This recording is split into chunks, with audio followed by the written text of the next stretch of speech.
All right, so this is a stage three RTV versus LG, right? hmm And this is border, and the kind of common perception of border is that it's super attacker sided. And why is that? And like, what was RTV's like way to make attacker's life a living hell as much as possible back, in stage three? Because obviously meta's changed and everything, right? Yeah, so to preface this match, we played very bad. I think this is definitely one of the poorer matches we played.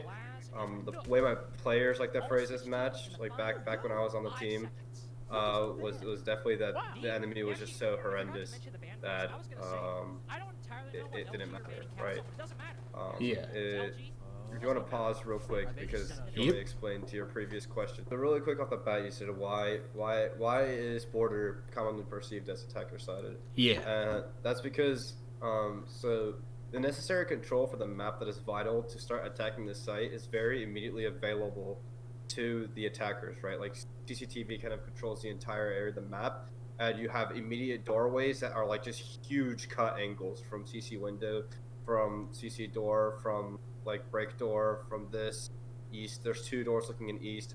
Um, this is all immediately available to the attacker, right? Like all of these Okay. angles just are like in 1 second, the attacker immediately has pressure on that angle and can see like almost everything they need to see without wasting any hard breach, without wasting anything at all. They just need a couple drones in there and they can immediately start pressuring out there, right? Yeah. That's why the map is commonly perceived as attacker sided. Same with Chalet, right? Chalet, Yeah. there's two angles, which is like highway and K9, and you get people on there, you cut the map in half in 2 seconds, right? That's how maps tend to get attacker sided. Yeah. Now, what do teams do to counteract that? Now, this is kind of old news now, Yeah. but at the time, when Border was, be like an uncommon map that teams were trying to pick up, um, I think Xset did it best, and Astralis did it best to play very entry contested, right? Prevent the enemy from getting into the map, right? That's kind of how you play to counteract how attacker side it is. So what Xset really innovated was just like making sure like these doorways, they had no chance, right? Not a singular chance of walking into any of these doorways. They play a guy in E-box, they maybe play a guy like in break or like here if they want. They play a guy maybe on East Rafters, cool my. They play people everywhere, right? With B's like Yeah. on East Rafters, cool my. And you play people in these really extended aggressive positions, and you just constantly make sure that the enemy cannot walk into the map at all. Because the moment they get into CC, they have complete domain over like Fountain, Office, here like East and CC, and they get like Armory, stuff like that, Okay. right? Yeah. And So that's that's kind why of the game, why yeah, that's why like Mr. B was playing and contesting top east so hard with Wamai, and then you have like the exactly. Azami with all those barriers dedicated towards CCTV. Is like these are the two power positions that we cannot afford to hold, and that's why there's so much invested in those positions. Yeah, yeah. Starting off by breaking this first round down, this is just an extremely telegraphed. I don't know if we win this one actually. I don't. I, I I don't. think you do. I think Packer gets like Um, two, and then it just goes from there. this is very telegraphed. This is something we tried. This is something we learned to avoid on our TV after watching how telegraphed this was. Like, I think at this point in the round, Packers able to call, "Yo, they're gonna rush," and everyone starts coming back, and Just be it was the was most it because obvious of rush of all time. was it because there's just like no pressure anywhere else on the map, or what? Yeah, so that's a concept I taught my players. Is if it's too quiet, and it's a phrase they probably still say to today. Is if it's too quiet, something fishy's going on, right? Yeah. And it was way too quiet, and people could tell by like the drones, where the drones were, what guns like they were firing off on LG through audio. They were like, okay, that's Glaz's gun probably, right? Um, Yeah, and and he's kind of seen as like you never pick him unless there's a specific purpose, and usually when that happens, like at least on Chalet and other maps, that's associated with like rushes or fast aggressive plants. And I also think we had a bit of info on this. I think either they've done this rush before on this map back in the previous stage, or we just had someone leak to us. Maybe I don't Oh, remember, oof. but we definitely banned Ying because of that. Because we knew LG was a big fan of Ying rushes on most of the map they play, and it usually involves a Ying and a Maru. And once we could tell like something fishy was going on in Armory, we were just like, okay, yeah, they're just doing their Marbush. So that was that round down the drain. Do you want to skip to round 5? Should be like 29, 17, or around there. Because this site hold, I noticed that Luminosity banned Castle. And I wanted to ask, was it specifically for bathroom tellers that they banned it? As far, like, obviously can't read their mind, but as far as you can tell. So obviously we don't know what they banned it for exactly, but Castle is definitely a very strong option on this site particularly, and maybe for other sites in general. You can see these two barricaded doors right here. Yeah. These covered by Castle allows for a player to walk up and down each stairs over and over, and also have control over tellers due to it. So this is one of the big reasons why Castle is strong, right? Yeah. Plus it allows like certain angles, like we have a position on radio. I don't know if we will be able to see it in the round. I think we will, because Gavin plays it. Yeah, we have this wall open, so having this door Castle, or this window Castle, is very strong to us, as well as what you saw barricaded earlier in that 90 hallway. Okay. Yeah, like that lets people walk around top east, right? Like if we go back, this barricaded doorway, if you think about its importance, is it blocks, right? Like if you have this barricaded, it blocks off this line of sight, meaning your guys top east can kind of just run around wherever they want without getting cut off by anyone that took like CC control immediately, right? So yeah. And if they want to like deny that movement, they have to use utility. It's not for free, and you know that like they're trying to deny this as well, yeah, right? Exactly. So yeah, the castles are kind of there. It's like they can't really get it for free. There's a bit of pressure against them. Like you said, they have to use a utility, and it really lets you know that someone's there, right? Like you'll always know if someone opens up your castle. It'll never be like as sneaky as breaking a barricade can be. So, Yeah. I mean, maybe they banned it against us for this, but I mean, we only use it on one site. I know some teams like to run castle on a lot more sites, but So it could just be their default ban as well? yeah, it could be. It could be that they just like not dealing with castle on this map. We're not too sure. And so here we are. They're just kind of like starting the default, right? They're just like poking, prodding, opening up the free stuff that they can kind of get, like detention. Now they're droning out, I assume, CCTV, right? Mm-hmm.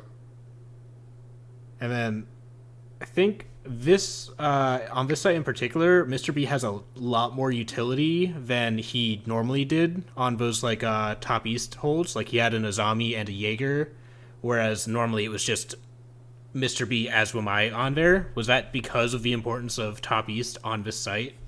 Yeah, so the strat played out here. You can see we have no one. We have no one in CC, no one in Armory. This strat is played to completely hold down East and Fountain to death, right? So right here, they're all playing to die, right? They're all playing to win the map from these like Fountain, Office, and East. Okay. And so like that's why LG gets server for free, because you don't care about server. Exactly, and there's a bit of a non-traditional reinforcement set up in bathroom. I don't know if they'll ever show it again, but you can see these two walls are reinforced. So these two walls are reinforced, and this just makes it so that since they take workshop, they don't really get that much, right? Our bathroom player can still sit comfortable, he's chilling, you know.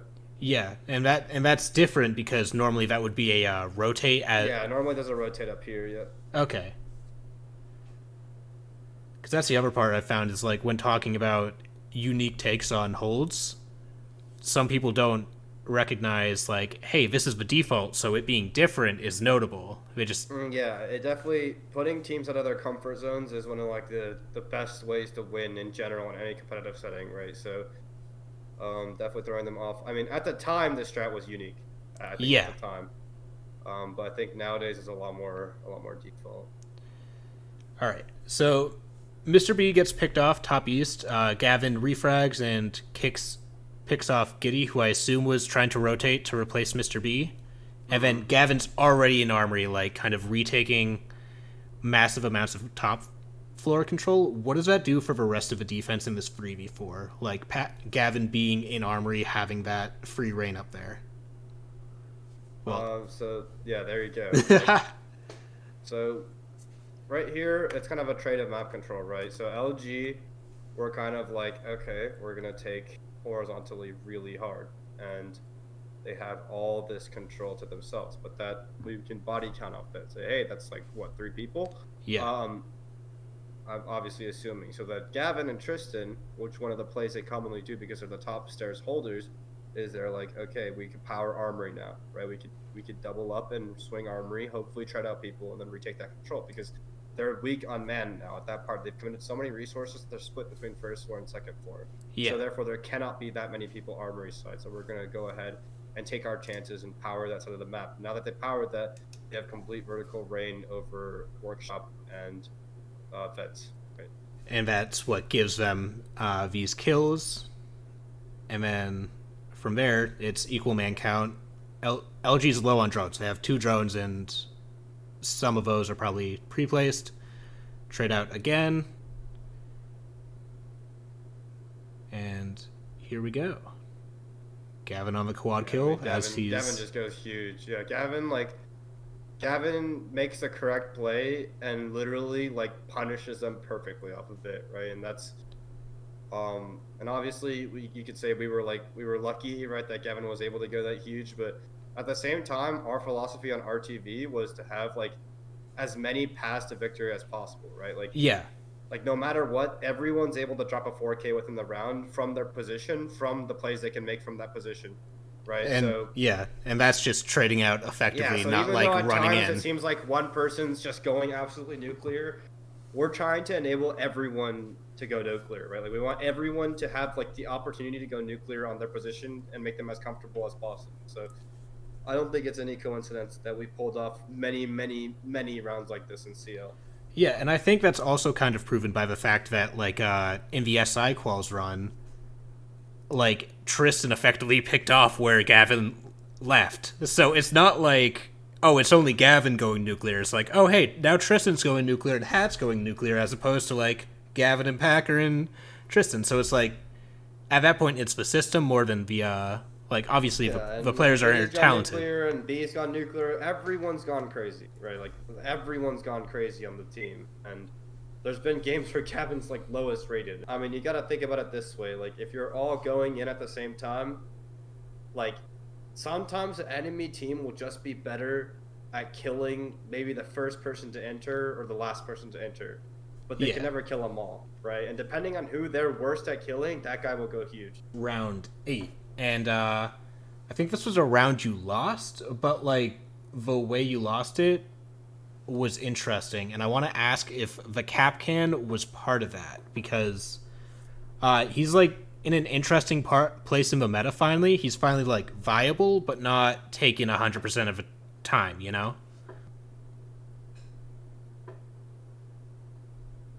So Silent gets the pick there, and like, was that just the entry? You know, sometimes you lose those. Yeah, I mean, yeah, you just sometimes have. But our attacks were dog shit. Like, frankly speaking, this was the map we realized we had to switch up our entire attacking style, and they started getting a lot more consistent.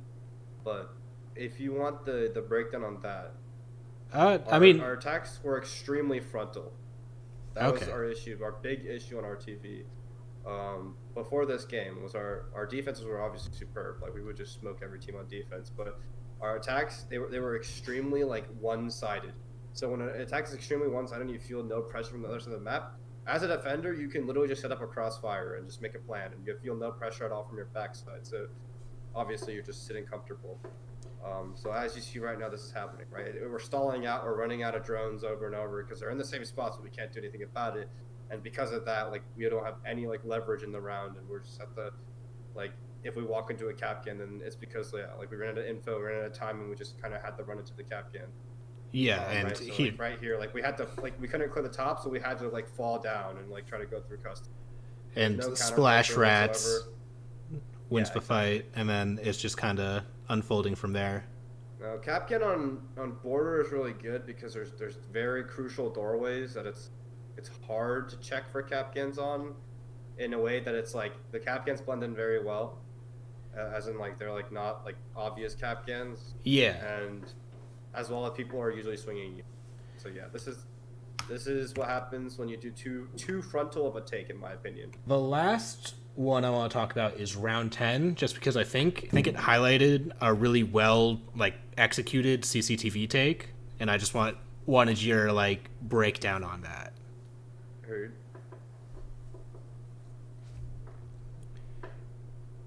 And obviously they're doing a very different top east hold, and they have the Azami playing CCTV again. But what are your thoughts on the pulse there? That's a little off meta, but I mean, I think the thing about the pulse is that he's super easy to clear out of there, but he's also, I always thought it was really good. A lot of the teammates I've been with now think it's horrible. I mean, if you want a breakdown of why pulse is okay, is because pulse can see where they are across this balk and where they are across this balk right here to the left of Gavin. Okay. Right? So yeah. Because a lot of what CC takes is just dudes sitting outside break door and dudes on this rappel and over here. So if you're able to have eyes on those where you just can count the bodies out there and let them know exactly when they're about to go in, it's very valuable, right? But I mean, it's also very easy to isolate. It's Gavin R6. He doesn't care. There's you say this is well played, but this is literally just Gavin bowling a bunch of kids that don't react to him. Yeah, I think Kicksara DC'd there, which is unfortunate, but also... Oh yeah, he DC'd. Okay, that's why. But the follow-up kill was, that was nasty. Yeah. And then from here, you have CCTV control, and you're just kind of setting up for the execute now, or is there anything else that you're trying to get? I remember this round. Gavin literally says this guy's lagged the fuck out. I haven't Really? That is literally the reason that we won this round. Yes, that is the reason we won this round, because as you have to feel for LG here.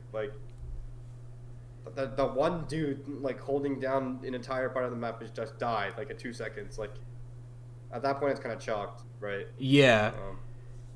And then are they unable to dedicate more people to CCTV just because it's so hard to hold, or is it just because of the way they set up? Because you don't often see 2 or 3 man setups in CCTV, right? Yeah, I mean, he did try to. You saw he tried to retake it there, and Gavin just has the upper hand on him. I mean, yeah. It's just a situation that it's you're both taking a risk there, going for that gunfight, and Gavin came out on top. Okay, and then we're back in a 3v3. There's some office pressure being applied here. Eddie's just gets smoked, and it's a 3v2. What is the risk reward, the max reward, lowest risk play for RTV? So I think that the lowest risk thing is bullshit. Oh, okay. But I think you can definitely spread risk out among your teammates. Okay, yeah. Risk always correlates with reward. But I mean, right here is just play for trade in a 1v3. Yeah, so right here, Eddie walks into Tristan's loving arms, right? That's just a pick that goes our way for no reason. I guess the drone was distracting him, which is a okay coordination, but that one just Eddie feeds us a kill for free. And then right here, the call is just a focus east together, right? Okay, and at that point, it's just really play for trade. There's not much as safe. Yeah, there's not much as safe you do this and win the round siege anymore. It's just okay, we're gonna take east. How do we trade each other out? How do we ensure that we have the round win? We know there's a guy stuck here. We've yelled at Tristan a million times in scrims to open up this wall instead of just swinging him with the ego. So, this guy's just dead. His wall's open. He's getting doubled up on. Splash dies, and then it's just play for trade. Yep. Blind using util. There you go. Yeah, he's flashed. Yeah. He's dead. That's a good trade, and yeah, that's the game.